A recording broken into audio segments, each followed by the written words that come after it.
Hello, my name is Brabazon and I'm the Dean of Graduate Research at Flinders University, and welcome to this Staff Development Program, part of our STEP program, and the short session today is on the Supervisory Charter. This Supervisory Charter presents our HDR student and supervisor responsibilities. So it's a very important document and also is an enabling document, because the path to PhD failure is littered with assumptions. Assumptions about quality, assumptions about student responsibilities, assumptions about supervisory responsibilities, assumptions about examination, assumptions about the relationship between experience and expertise. And look, it's a challenging, difficult, exciting, complex area, because all of us as supervisors, as scholars, as academics, we believe in knowledge. We believe in disciplinary expertise, we believe in content. That's our business. But the problem is sometimes that means we neglect form, we neglect andragogy. We forget that supervision is actually a form of teaching, and so all the best will in the world, all the disciplinary expertise is not enough to get a student through. Because all the content in the world is meaningless if the student withdraws from the program, or the supervisor walks away from the candidature, or a rescue supervisor has to come in and finish the job, or the relationship breaks down. Because you know what, sometimes supervisors can get students through, but we've all heard those experiences where a student does finish, but they say to somebody like me, I just need to get this damn thesis in because I want to get the hell out of this organisation. So that's clearly not a positive experience. And the point of a supervisory charter is to enable a positive, exciting space to do research. I'm not suggesting that there aren't problems and challenges, but when the supervisory charter is well executed, it certainly presents all the challenges and assumptions and is predictive.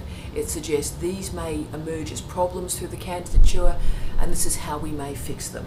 So we all, when we do, as a student or as a supervisor, some form of candidature management, we carry those assumptions into every meeting and into every supervision. And of course, those assumptions can be worse if the student went through their honours program, their undergraduate program, their master's program with the supervisor, and the assumption is the PhD is the same, but just a little bit bigger. And most of us have seen a lot of problems emerge when that assumption is perpetuated. But we also see problems with assumptions when international students come to us and they're so excited and thrilled to just simply have been admitted into the program that they have no real sense of what the supervision is going to be like, what the degree is going to be like. So they may put up with all sorts of mischief and not know that it's mischief. So how do we reduce the assumptions going into and leaving a PhD program? Well, the first thing you've got to do, I think, is work out the motivations of both the student and the supervisor. Work out why they are doing it. Why are they doing the degree? Why are you doing the supervision? So the how, the what, and the why, the motivations of the candidature. And that also increases, if you're prepared to be honest and transparent about that, that increases the likelihood that the student and the supervisor will continue and have a pretty positive relationship throughout that candidature. So one way we bring the parties together right at the start is by implementing a supervisory charter, and Flinders now has a truly remarkable, brilliant, I would argue, supervisory charter that is publicly available for all our wonderful friends around the world who are watching this video, but also for our staff. It is a publicly available document. So this charter, like all charters, is a foundation for a discussion. All parties coming together and negotiating with transparency and accountability what they expect this experience to be like. It is honest, it's robust, it's transparent, and it's clear. It presents goals and hopes and outcomes and aspirations from the relationship that goes, I think, far beyond the aspirational. This is no Pollyanna commentary, this. It manages with concrete steps the responsibilities of both the students and the supervisors, and it's presented in 2 columns, so there's no slippage or weirdness. this is the student responsibilities, here are the staff responsibilities. And that therefore stops bleeding, stops ambiguity, and the conversations can commence right at the start about those responsibilities. So there's no blurring or misconstruing at any point in the candidature what is going on.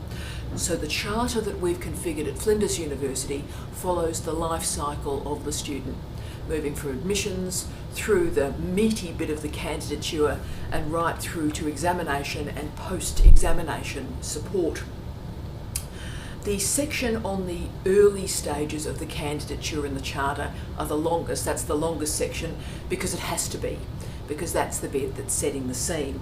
And so when I run my first session, as I often talk about, I not only use the charter, I find charters incredibly useful, but I actually have a 33-page setup document that I send my students, and we spend the first meeting, and it's a 2-hour meeting at least, where we talk through that 30-something page document, the setup document, and we ensure that everybody agrees with what we're doing in this supervisory situation.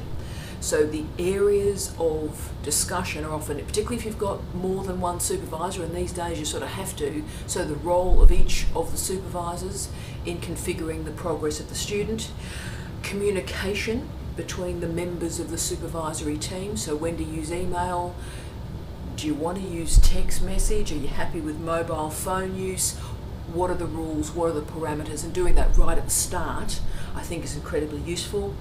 Meeting schedules, how meetings will be organised, and the submission of work. But there's also some meta discussions that I think are incredibly valuable at the start, that start to particularly fester really by the end of the first year unless they're talked about nice and early. And that is the theoretical or methodological assumptions, particularly by us as supervisors. So are we wedded to particular theories or methodologies? And are we giving our students the opportunities to explore parameters beyond our particular theoretical and methodological favourites? How is that project going to be planned out? How will barriers and borders and problems be handled? What about ethics clearances, IP involvement? Are there some sort of embargo issues we have to discuss? And of course, the thorny one, authorship. Use the Australian Code of Research Conduct if you can, but have that discussion about authorship, not only in the first year, in the first week, so everybody is clear and honest about what is going on. Now, the mid-candidature discussions through the charter are also very important because that's about milestones. That's about keeping the momentum of the research going. Also, crisis management if the relationship hits some rocky components. So that's quite challenging too. For the guys and gals who are in the particularly environmental sciences or some of the social sciences where field work is involved, how will the supervisory relationship be continued while the student is on field work? So having those discussions nice and early. Also building up external relationships and making sure that the milestones are in place. So the mid-candidature element, the difficult second year, really needs to be predicted at the start. And of course, the end.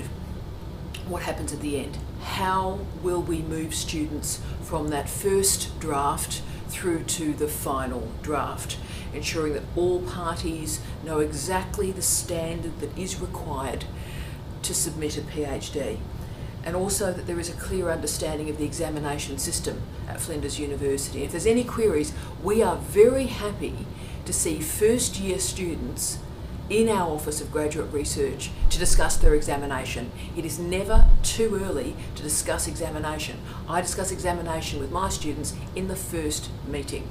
Nothing is more important than the examination. So the expectations of what the examinable document is are best discussed right at the start. So look, the Supervisory Charter is a risk management strategy. It's a risk mitigation strategy. It's a lot more than a compliance protocol. At its very best, it is the foundation for a discussion between a student and a supervisor, and it really can solve problems before they emerge. It is the foundation for a relationship. So it can be a guiding document through the candidature that allows those robust conversations and allows our students and our supervisors to feel empowered. At its best, I think, the Supervisory Charter provides a spine to the candidature. I thank you for joining me for this short session as part of our Staff Development STEP program, and I look forward to hearing your commentary about the Charter. Thank you for your time.